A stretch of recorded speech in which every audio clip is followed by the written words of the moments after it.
Hi, my name's Phil. I like talking about politics, and in this video I like to discuss the news that the Tories have run out of ways to apply austerity to the country, so they've been forced to inflict it upon themselves. They're reported to have sacked staff at their own headquarters, including the cleaners, as an emergency cost-cutting measure. Seems the party of economic competence can't afford to pay its bills.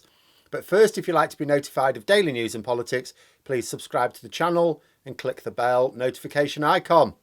So news continues to come in of the big Conservative Party donors abandoning them, either because they don't like their current direction or they don't think they're going to win the next election, because some people donate corruptly to the Tories in the hopes of winning public contracts later on. This is not such a good investment decision if you believe that the party is on its way to the opposition benches before very much longer. The latest donor to abandon the Tories is Rocco Forte, a Brexit-backing hotelier who pops up every now and then to complain about the way Brexit has hurt his business. He's now decided that his money will be better spent on Reform UK.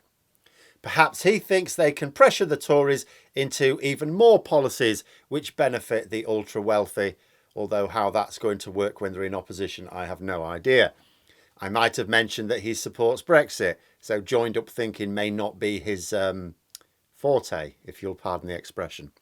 But this exodus of donations has left, leaving the Conservative Party. It has now got serious money troubles. According to a report in the Daily Mail, they've had to dispense with the cleaners and other staff at Conservative Party HQ. Unfortunately, as the Mail never bothers to ask the important questions, I have no idea if that means that Grant Shapps and James Cleverly now spend their evenings dashing around the place with a Henry Hoover. Of course, the Conservatives had problems attracting donations towards the end of Theresa May's time in office as well. Quite famously, they couldn't even afford the electric bill at party headquarters then. But back then, the message from donors was, change the leader and then we'll give you some more money. They duly ditched May for Johnson and the money came back in. On this occasion, the Conservatives are not so much in need of a change of leader, but a change of confidence. They need to convince donors that they can win the next election, that they have got plans for the economy, and above all, that they can make the ultra-rich even richer. And as if by magic, all of a sudden, the Tory client media is full of optimism. Oh, it's talking about increasing levels of investor confidence, how the economy is showing signs of improvement, how the polls are narrowing with Labour. It's all nonsense, of course. The Bank of England reported that investment was down since Brexit as recently as this February. The latest economic news is that growth was zero and inflation is still going up, albeit a drop is still expected this year. But as inflation is still expected to be high, and the latest reports are of falling real terms incomes, even in the private sector, the news for household budgets is not good. It means that household budgets are going to continue to be squeezed. So things will be worse than last year. That's not great news for businesses looking to increase their sales. I mean, maybe they can just sell more to other countries. Oh, wait, no. We've just raised huge trade barriers with our neighbours in pursuit of weak trade deals at the other end of the world, with round-the-world transport increasing in cost. Badenoch has been trying to big up the CPTPP again in Parliament today, saying that it's a fast-growing bloc, huge growth. Rubbish. Of all the members right now, only Japan has any significant growth. And our free trade deal with them resulted in lower exports. Our trade deal with Japan resulted in our exports with Japan going down. As for the poll gap closing, it's a lot closer than when Liz Truss had blown a hole in the economy and was laughing maniacally about how she was glad she did it and she would do it again. But it is still wider than when the Tories panicked enough to throw Boris Johnson out the airlock.